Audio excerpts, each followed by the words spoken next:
Bonjour à tous, ici le Christ, Nicolas, votre Christ.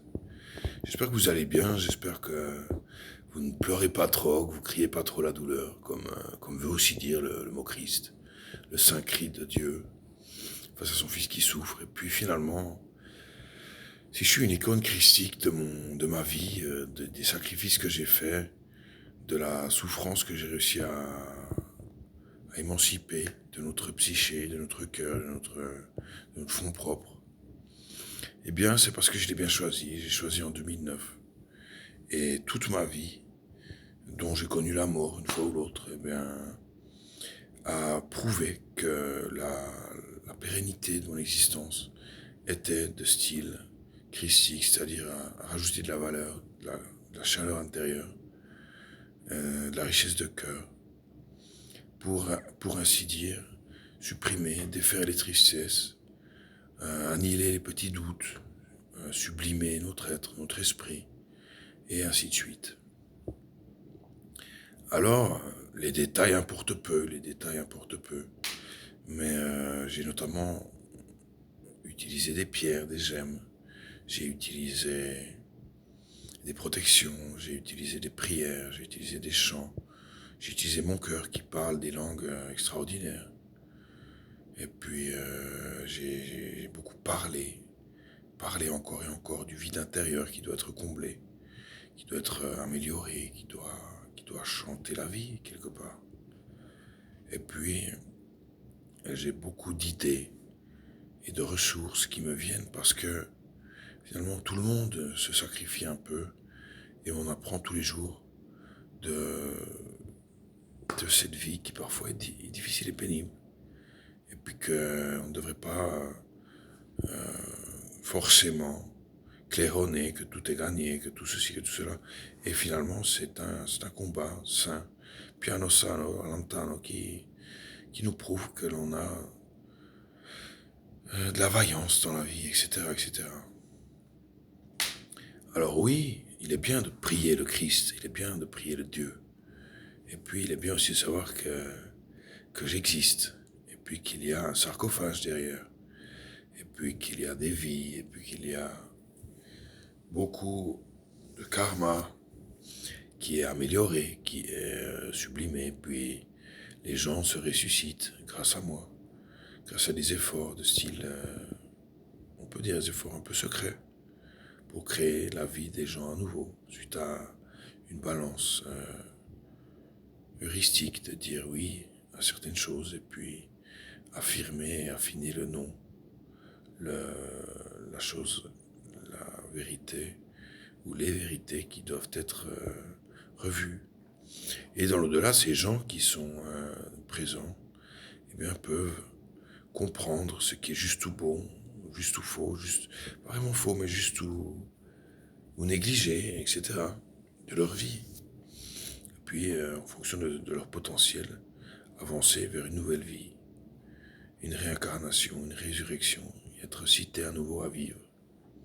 Et voilà, c'est un travail que j'ai fait et que je refais et que je suis apte à faire grâce à tout plein de petits travaux, détails, enchantements, prières, circonvolution de l'espace, etc. Alors, effectivement, il y a parfois des douleurs, il y a parfois un peu de vérité que l'on doit taire. Voilà, il faut les taire. Et puis aller de l'avant juste et être fier de soi, des pas à pas qu'on fait vers la réussite finale, qui est finalement de réussir sa vie. La réussite finale qui est de conjurer les mauvais sorts, par exemple, et de faire en sorte que l'on ait une amie, par exemple un ami, et puis finalement que l'on s'entretienne de bonnes relations, qui sont des relations de style, de tout style, de tout style. Et puis voilà. Bien entendu, il faut penser avec sa tête dans la vie. Eh oui, penser avec sa tête bien, bien chargée, si on veut, dans la lumière de Christ. Et puis, bien sûr, il n'y a pas que ça. toutes les gens ont des croyances et des relations à soi qui sont d'un autre ordre, et tout le monde a ses propres petites vérités. Mais on en revient tous à être changeant de vie en vie, karmiquement, et évoluant selon un schéma qui doit être pur, plus ou moins, plus ou moins. Alors, il y a de tout dans la vie. Et puis, il y a des bonnes et des mauvaises victoires, des bonnes et des mauvaises défaites, pour de bons ou de mauvais motifs. Et c'est là qu'il faut prendre le choix conscient d'être bon. C'est comme ça qu'on va tous de l'avant et que l'on est tous récompensés de juste manière, juste à loi et donc de vérité à vérité. Et celui qui vit sur le chemin, qui a choisi le chemin d'être juste, d'être bon, et puis finalement de faire ses expériences, a le droit de poser sa croix un jour ou l'autre, de poser sa croix et de dire merci Seigneur, et puis récompenser ce qu'il a vécu, et puis dire de belles choses. Puis il ne faut pas trop penser aux influences de l'externe, mais se faire une petite idée pour soi simplement et aller de l'avant. Voilà. Toutes ces belles paroles pour vous dire que c'est vrai, qu'il y a un cœur qui vit en chacun de nous et qu'il faut le chérir. Et oui. Et c'est tous des héritages que l'on lègue à nos enfants, qui sont nos enfants de droit, nos enfants que l'on élève pour aller justement leur transmettre ça. Tous ces petits bagages, toutes ces petites victoires, toutes ces petites réussites. Et souvent, on implore nos enfants pour nos petits défauts de les subjuguer et de les sublimer. Voilà. Alors souvent, c'est le miracle de l'amour et de la vertu qui nous dit que nos enfants, selon un mariage par amour et par vérité, eh bien, sont souvent un reflet de la vie qui évolue de bonne manière. Et tous les ressorts karmiques et les arbres généalogiques et finalement les familles généalogiques d'âmes, comme on peut savoir qu'il y a des constellations, parfois nous aident aussi à aimer un tel ou un tel de plus manière. Et puis les affinités nous montrent que l'on doit aussi faire face aussi aux conjonctions qui sont moins belles et puis les faire finalement refleurir. Ça c'est l'idéal, oui. Parce que les affinités, on en a tous et c'est très simple d'avoir des affinités. Et c'est bien de les préserver d'ailleurs, mais pour une juste balance des choses, il faut aussi réussir à dénoncer ce qui est faux dans nos relations et arriver à un juste équilibre, une juste balance. Et c'est là que le Toutankhamon devant l'éternité a des questions. Il a la questionnette et il a le fléau si c'est faux. Et sinon, tout va bien. Voilà. Et oui, il y a des réponses. On dit toujours à Gezi, il y a 3 questions. Parce qu'il y a 3 sarcophages et après il y a une vérité qui est juste. Et finalement, je la représente encore et toujours. Savoir si, selon mon cœur, qui est le plus pur, le plus juste, le plus noble, eh bien, il y a effectivement, donc le plus profond, oui, il y a effectivement une réponse qui est humble.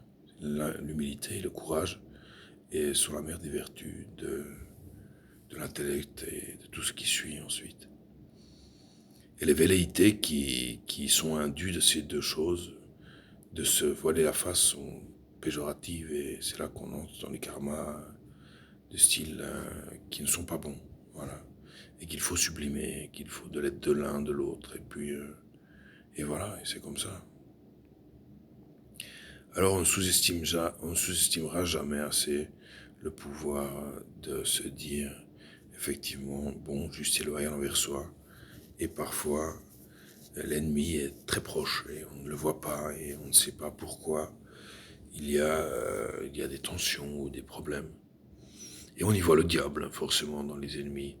Mais il y a souvent des petits démons qui sont aussi des mauvaises habitudes. Et ça, elles ont la vie dure, c'est sûr.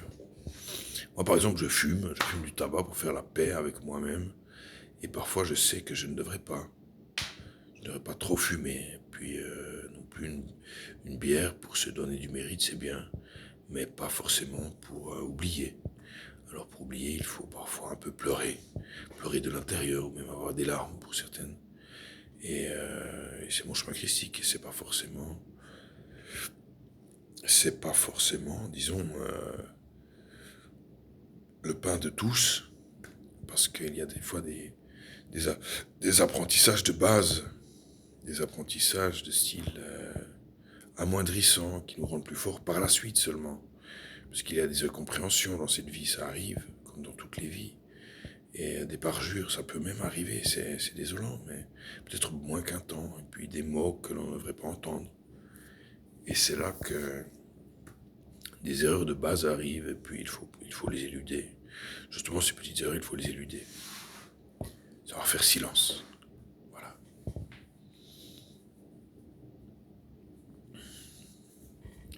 Je fais une petite pause. Voilà, moi je fais silence, et puis je fume un petit tabac. Comme disent les Indiens qui se faisaient la paix entre tribus, entre deux guerres, eh bien, ils pouvaient fumer un peu d'herbe qu'on appelait le tabac. C'est peut-être d'autres herbes qu'ils fumaient, des trucs un peu chamanes comme ça. Peut-être, c'est une légende aussi que les Indiens fumaient. Mais voilà, il y a aussi des idées que l'on doit faire la paix et donc éviter un maximum les guerres et les petites velléités et les barbaries, les génocides, ces trucs-là. Ça fait longtemps, on est civilisé désormais. Alors on doit oublier ce qui est péjoratif pour l'un et pour l'autre. Et l'altruisme est une chose magnifique. Et les truismes de l'altruisme, vous allez me dire bonjour, bonjour, comment ça va? Oui, ça va et vous? Sont des convivialités, des normes, parfois même un peu de courtoisie qui sont bien, de bonne aloi, et qui font toujours plaisir.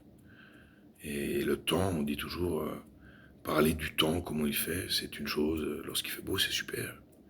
Et voilà, et lorsque toutes les pensées sont tombent au fixe, sur la planète, il y a des égrégores, il y a peut-être une vérité sur le fait que la Terre va bien lorsqu'il fait beau. Et donc les pensées en règle générale sont belles. Enfin, il y a plein de petits trucs comme ça, petites subtilités de la vie, un peu New Age, comme c'est un New Order of Things, qui est aussi mon arrivée sur cette terre, qui dit aussi que je suis ouvert d'esprit à toutes sortes d'idées, et même aussi parfois les critiques. Le Christ est le Saint-Cri que j'ai poussé, que j'ai hurlé, dont j'ai doté ma voix lorsque je suis rené, lorsque j'ai été réanimé par l'unité, par mon Père, par l'ange, effectivement, l'ange qui est venu me sauver, est quelque chose qui est prodigieux, mais qui m'a fait souffrir énormément, j'ai eu peur. Par contre, lorsque j'étais vers lui, avant de me réincarner, redescendre l'échelle de Jacob, eh ben, il y a eu un moment de sérénité, comme dans une église. Dans une église calme, et puis où on entend effectivement le firmament. Dans l'ogive, ou alors dans le... voilà, etc. Et puis, on dit aussi mort sur une croix, c'est aussi peut-être un signe pour dire qu'il ne faut jamais trop présumer de nos forces, et puis que c'est un petit clin d'œil pour ne jamais dire jamais, et qu'il faut un peu souffrir dans la vie pour aller bien. Et puis aussi, bien sûr, pour les puristes, les ascétiques, savoir mettre de côté son être pour rendre le monde heureux et le voir sous un plus bel œil. Et puis donc, c'est drôle, mais la crucifixion, la croix veut aussi dire les bras et le corps qui s'ouvrent. Et à l'intérieur, la mort de Christ, ma mort que j'ai choisie, qui est venue comme ça, était aussi une idée de peut-être mourir à jamais et finalement prendre le choix d'aller dans les limbes pour avoir sacrifié sa vie pour de mauvais motifs. Et finalement, j'ai été récupéré par notre Père, notre unité, notre conscience, comme vous voulez appeler, le grand-père créateur. Pas le grand-père, mais enfin l'immense idée de Dieu. Et puis je me suis réincarné, et puis là, j'ai pu commencer à réinsuffler, réanimer, comme vous voulez. Commencer à travailler sur cette idée d'être Dieu, d'être vraiment pris, d'être choisi, d'être élu par le Seigneur pour être à nouveau quelque part son fils incarné, mais c'est son élu, voilà. Et c'est le retour du Christ, puisque j'ai appris énormément de choses pendant ces quelques années qui ont suivi et qui ont précédé aussi, qui étaient plein de souffrances dans mon cœur, parce que, bref, il y a beaucoup d'idées là derrière. Et puis, ressusciter les gens, c'est prodigieux. Et puis vivre pour le bien de la richesse globale et commune, c'est extraordinaire. Et surtout être insufflé du pouvoir divin. Et donc aussi à travers le sarcophage, c'est quelque chose d'extraordinaire. Puisque j'ai pu retrouver des passifs de mes vies d'avant, jusqu'à tomber sur celle de la douleur à l'estomac, qui préconisait, qui était le prélude de la douleur du Christ. Parce que tout en Camon, on sait, il paraît, d'après les nouvelles, qu'il était cripple. C'est pas vrai du tout, il était malade énormément. De ses jarres, quelque part, de sa souffrance éternelle d'avoir été préservé dans des jarres, puisque c'est un rituel de le voir, de devoir mourir pour préserver la divinité, qui allait revenir plus tard. Alors le cerveau, l'intestin, les estomacs, les trucs sont restés tellement en dehors de lui pour qu'il soit, le Toutankhamon, donc pour qu'il soit pérenne dans l'histoire, perdurant l'histoire tant, que pendant les 2-3 ans qui ont précédé sa mort, donc à ma mort, je me parle à ce niveau-là, là-bas dans le passé, ça arrive. C'était des douleurs innommables et une faiblesse extraordinaire. Alors que j'étais plein de Kundalini comme tous les pharaons, comme à l'heure actuelle exactement. Mais je souffre, moi, je souffre un peu juste du cœur, juste un peu de là, du plexus. C'est tout. À peine un peu du plexus, puisque le cœur d'épine de Christ est une prophétie qui a corroboré la suite du sarcophage, de l'alliance qu'il y a dans la Bible, etc. Qui aurait voyagé de Giza, la pyramide, jusqu'au temple de Jérusalem, qui serait revenu, et un truc comme ça. C'est l'idée qu'il est revenu comme l'arche d'alliance vers la vallée des rois. On l'aurait remis là, avec du mobilier. Peut-être, c'est une idée. C'est une idée que l'arche d'alliance a traversé l'espace du temps pour être aussi à Jérusalem. Et c'est comme ça que je me la représente beaucoup, puisque le secret de Salomon était aussi de savoir des choses qui étaient magnifiques, du veau doré notamment, des clavicules. On peut imaginer qu'il en aurait eu entendu parler, et puis qu'il aurait traversé la mer depuis la vallée des rois, qu'il connaissait peut-être un parchemin, un truc comme ça. On peut imaginer plein de choses qui sont en relation avec le fait qu'il était pharaon lui-même, Moïse, avant d'inculquer ça aux Juifs de l'histoire sainte, jusqu'à arriver à Salomon, David, etc., les descendants de la Bible, jusqu'à arriver au Seigneur, qui s'appelait Al-Shaddin, qui était un maître de guerre, soi-disant, paraît-il. Et puis il y a une idée avec les Léophants, qui serait aussi de Carthage, qui aurait traversé les Alpes suisses, les Léophants que j'ai travaillé ici à la maison, qui est en rapport avec la guerre qu'il y a eu pour défendre notamment les valeurs sûres, les valeurs justes, les valeurs de la loi. Et Al-Shaddin aurait été en rapport avec des guerres, et puis aurait posé les armes pour faire la paix. Et voilà, et c'est quelque chose qui est reconnu du Christ, de faire la paix, simplement de poser les armes. Et lui savait qu'il allait être crucifié à la fin de sa vie. Alors, de ce courage extraordinaire est née la légende qu'il aurait acceptée, en sachant qu'il allait être crucifié, guidé par la parole du Très-Haut, pour finalement accomplir sa destinée, de faire parler de lui et de transmettre le message de paix et d'amour à travers le monde, à travers les disciples. Voilà, il y a eu Compostelle, il y a eu Jacques, il y a eu Paul, et tous des gens que l'on sait être vrais. Et c'est l'histoire de Christ qui arrive à Paul, qui arrive à Malte, qui arrive à Rome, qui crée les premiers changements de l'Empire romain. Et voilà. Et j'aurais de nouveau à ce moment-là incarné Saladin, El Shaddin, comme il m'a dit.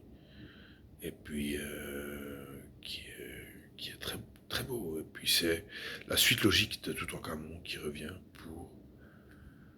pour revivre une vie christique, pour essayer une première fois de faire entendre son droit divin, de dire qu'il est bien le roi de la loi, etc. Et moi je suis là en 2000 ans plus tard, le retour du Christ, et je suis prépondérant à ces idées, après avoir vécu des karmas de Mozart, de Napoléon, qui était un roi de France à la base, qui n'était pas un empereur, mais qui a été dont l'image a été aussi épurée, puis est devenu un chef de guerre qui aurait été en Russie, alors qu'il aurait peut-être bien été à Saint-Louis, en Amérique plutôt. Mais bon, voilà, on a inventé beaucoup de choses dans l'histoire, et Hannibal est une histoire extraordinaire, qui serait venu avec des éléphants en Suisse, pour en venir là, et puis en fait c'était peut-être juste les... comment on appelle ça? Les Célus. Les Célus. Voilà. Et oui, c'est peut-être vrai. Et puis voilà, il y a beaucoup d'idées dans l'histoire qui peuvent être, comme dit l'anthroposophie de Rudolf Steiner, éprouvées selon ses propres vérités, pour retrouver l'intériorité de son être petit à petit, jusqu'à retrouver les racines qui sont loin dans le passé, suite aux différentes vies que l'on vit. Alors effectivement, il y a du mérite à faire de la spiritualité, puis à dire ce qui est important dans la vie, puis il y a des choses ancrées. Et pour en revenir à moi, il y a une amie qui a fait un tableau et qui a mis une main christique sortant des 3 pyramides de Gizeh sur un immense désert avec un arbre généalogique et puis des planètes. Au bout, c'est très beau. C'est un beau tableau qui est guidé du très haut à nouveau et qui me symbolise assez bien. Voilà. Et je remercie Patricia pour ça, qui a fait ce tableau, qui me l'a offert. Et puis il y a beaucoup de coïncidences dans le temps qui nous prouvent que on répète des schémas en s'améliorant plus ou moins et qu'il faut souvent faire résilience et aller de l'avant d'une bonne manière pour atteindre des objectifs réels de paix dans le monde. Parce que finalement, si on élude le fait que certains font la paix et préservent la paix, eh bien il y a des choses qui sont mal dites, peut-être d'autres, qui provoqueraient un bascule du côté obscur. Et c'est pas ce que l'on veut. Alors on choisit le bon côté des choses, la résilience, etc. pour permettre l'avènement d'un 21e siècle spirituel qui existe et qui demeure et qui accède ensuite au siècle divin, peut-être, au siècle simplement qui vont de l'avant, qui sont précurseurs d'une vie aussi peut-être informatisée, de juste à loi aussi, robotisée, qui devrait éviter beaucoup de crimes et beaucoup de parjures, qui devrait instaurer aussi de la science plus concrète qui aide les gens d'une manière juste et bonne et loyale à l'homme. Et puis voilà. Et donc entre deux, moi je suis arrivé dans l'ère digitale, donc j'ai dû faire un amalgame. J'ai dû filtrer les ondes qui étaient analogiques d'abord, pour ensuite m'immerger au sein de la mort, pour justifier toutes les vies des gens, et savoir qui ils sont, et savoir effectivement comment ils vont de l'avant. Et sur l'ère digitale, il y a beaucoup de choses qui sont un peu miraculeuses dans les films, et souvent je fais un travail occulte derrière pour rendre ces choses quelque part réelles. Sinon elles ne sont pas réelles. Et les gens qui sont beaucoup devant la télé parfois s'imaginent qu'il y a des émotions incrédibles, et puis parfois il y a juste un travail de type christique, ou alors simplement un travail élohimique qui nous dit que la richesse que l'on voit dans les films et les aboutissements des films hollywoodiens notamment, mais aussi beaucoup d'autres, sont finalement des choses, des vérités qui sont indues, et puis il faut les justifier. Alors des fois, on s'imagine des solutions un peu bizarres, et les robots prennent part déjà à ce genre de choses. Et oui. Alors là, les légendes, Les circonvolutions de la technologie qui sont quand même en rapport avec la vie humaine, des fois prennent beaucoup d'ampleur. Alors, on cherche un peu notre pain quotidien comme on peut, et puis je suis toujours là, toujours, pour payer ce pain quotidien, et puis assainir la vie, etc. Mais c'est un dur labeur. Alors, je suis fier de tous ceux qui entreprennent ce chemin, tous ceux qui vont vers la lumière, tous les guerriers de la lumière, je les sanctifie et leur dis bravo. Vous avez chapeau finalement, bravo, bravo. Et les personnes qui sont le New Era, New Age, même qui pratiquent la magie, aimer agir, aimer agir des choses qui sont valorisables si l'on choisit le bon côté des choses, toujours, toujours, toujours, toujours. Puisque, puisque l'on va à tout prix vers d'autres vies. Si on détruit sa vie et celle des autres, on développe des karmas.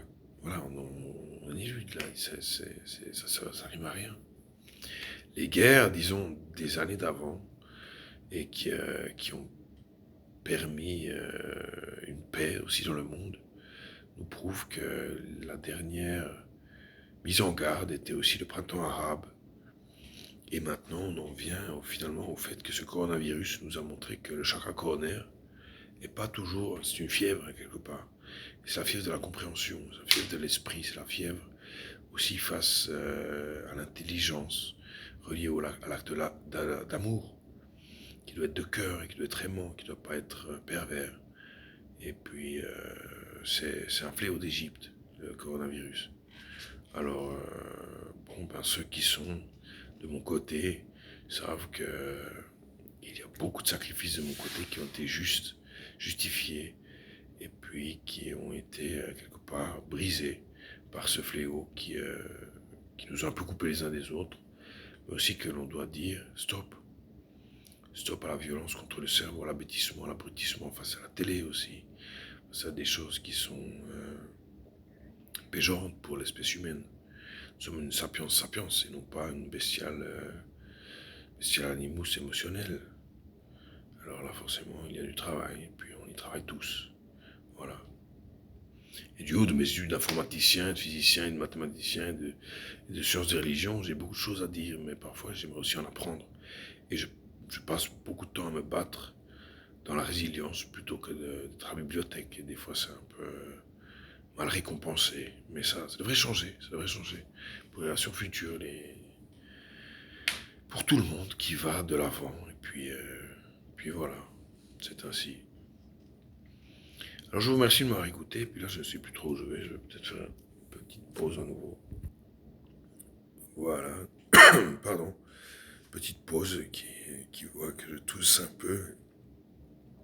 Bref. Voilà.